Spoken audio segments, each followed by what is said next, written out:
Bienvenue dans Jardin Malin, le podcast qui répond à toutes vos questions de jardinage. Que vous soyez novice ou expert, on vous guide avec des conseils clairs, des astuces simples et des pas à pas détaillés. Avec Jardin Malin, votre jardin aura plus de secrets pour vous. L'été s'installe doucement, le jardin est plein de vie, c'est magnifique. Mais, pour que ça dure, mi-juin, c'est un moment où il faut être un peu vigilant. Oui. Alors, aujourd'hui, on va se pencher sur ces gestes importants, bien arroser maintenant qu'il fait plus chaud, savoir quoi faire face aux problèmes courants, et puis les soins essentiels comme la taille, la fertilisation. L'idée, c'est vraiment de voir ensemble les astuces pratiques pour cette période bien active au jardin. Bon, alors on commence par quoi ? L'eau. Oui, l'eau. Avec les températures qui montent, c'est clair que l'arrosage devient primordial. Mais juste un petit coup d'arrosoir en surface, ça ne suffit pas, n'est-ce pas ? Ah non, pas du tout.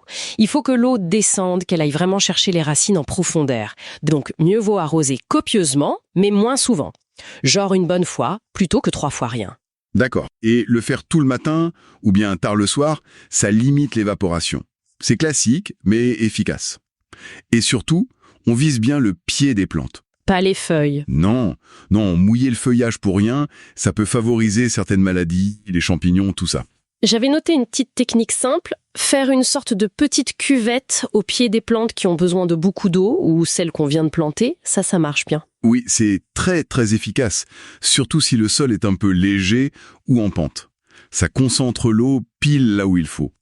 Attention quand même en sol très argileux, qui retient déjà beaucoup. Faut pas noyer les racines non plus. Logique. Et pour que cet arrosage soit encore plus utile, il y a le paillage. C'est vraiment un allié formidable. Ah oui, le paillage. Une fois qu'on a bien arrosé, on couvre le sol, avec des écorces, du compost, même des tontes de gazon séchées. Ça garde la fraîcheur, ça limite l'évaporation, et en plus, ça freine les mauvaises herbes. C'est simple, mais l'impact il est énorme, quoi. Bon, une bonne hydratation, ça aide les plantes à être plus fortes. Mais l'été, ça amène aussi son lot de défis, on va dire. Parlons un peu de ce qu'on voit souvent en ce moment. Cette espèce de poudre blanche sur les feuilles. Ah, l'oïdium, oui, un grand classique.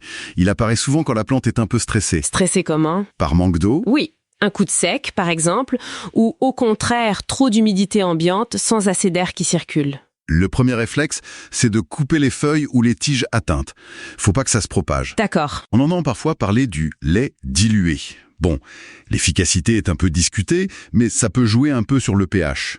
Pour les plantes plus sensibles, comme les rosiers, qui attrapent aussi facilement les taches noires, le marsonia ou la rouille, il vaut mieux prévenir. Prévenir, comment ? Un traitement régulier, par exemple tous les 15 jours, avec du purin de prêle. La prêle est riche en silice, ça renforce les tissus de la plante. C'est défense naturelle en quelque sorte. Intéressant, ce renforcement. Et contre les pucerons, ces petites bêtes qui collent partout sur les jeunes pousses. Alors là, le mieux c'est de favoriser les prédateurs naturels. Les larves de coccinelles, les cirfes, il faut essayer de les attirer au jardin. Et en attendant qu'ils arrivent ? Pour une action rapide, une pulvérisation d'eau avec un peu de savon noir, ça marche souvent bien et c'est pas méchant pour l'environnement. Il faut être vigilant sur certains arbres aussi. Les pommiers, par exemple, avec le puceron lanigère. Ah oui, cette espèce de coton blanc. Exactement. Celui-là, il faut agir vite, sinon il peut vraiment affaiblir l'arbre. Donc, traitement préventif ou curatif dès qu'on le voit. D'accord. Et les limaces, les escargots ? Toujours là après la pluie ? Ben oui. Le ramassage à la main, tôt le matin ou le soir, ça reste efficace si on est un peu persévérant. Et puis, essayez d'avoir des hérissons dans le coin, certains oiseaux. Un jardin accueillant pour eux, ça aide à réguler. Ok. Donc ça, c'est pour les interventions un peu curatives. Mais il y a aussi des soins à faire maintenant, de manière proactive. Je pense aux arbustes qui ont fini de fleurir. Angate, le philandelphus, tout cela. Pourquoi maintenant ? Parce que ça leur laisse tout l'été et l'automne pour faire le bois neuf qui portera les fleurs l'année prochaine. Ah d'accord. Si on attend l'automne, on coupe les futures fleurs en fait. Exactement. C'est une question de cycle. Faut tailler au bon moment. Et côté nourriture ? Engrais, tout ça, c'est le moment aussi ? Oui, c'est crucial pour certaines plantes. Surtout celles en pot, elles épuisent vite leurs réserves. Un rhododendron en pot, par exemple, il va avoir besoin d'un engrais spécial pour plantes de terre de bruyère, pour sol acide. Ou les bonsaïs, eux, c'est fertilisation régulière, souvent de mars à octobre, pour les maintenir en forme dans leurs petits pots. C'est indispensable pour eux. Et au potager ? Ah, là, les gourmandes comme les tomates, les courgettes, elles apprécient un petit coup de pouce, surtout un engrais riche en potassium pour aider à faire de beaux fruits. Le purin de consoude fait maison, c'est excellent pour ça. Bien nourrir, ça rend aussi les plantes plus résistantes. C'est un tout. Bon, alors si on récapitule. Les points clés pour cette période de mi-juin, ce seraient arroser en profondeur, Oui, penser au paillage pour garder l'humidité, indispensable. rester vigilant sur les maladies comme l'oïdium, sur les pucerons aussi, notamment le lanigère, en privilégiant les méthodes douces ou préventives comme le purin de prêle pour les rosiers. Exactement.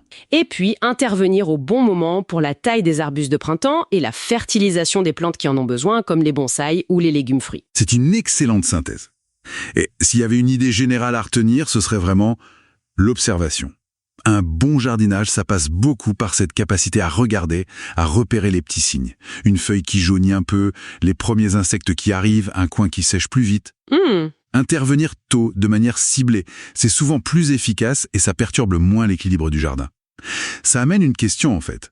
Quelle conversation silencieuse notre jardin essaye d'avoir avec nous en ce moment, si on prend juste le temps d'écouter un peu. Belle invitation à être à l'écoute de son petit coin de nature pour profiter pleinement de l'été qui arrive. On espère que vous avez trouvé de l'inspiration. Abonnez-vous pour ne rien manquer. Et d'ici là, bon jardinage. Jardin Malin est produit par Germy, spécialiste des kits de semis.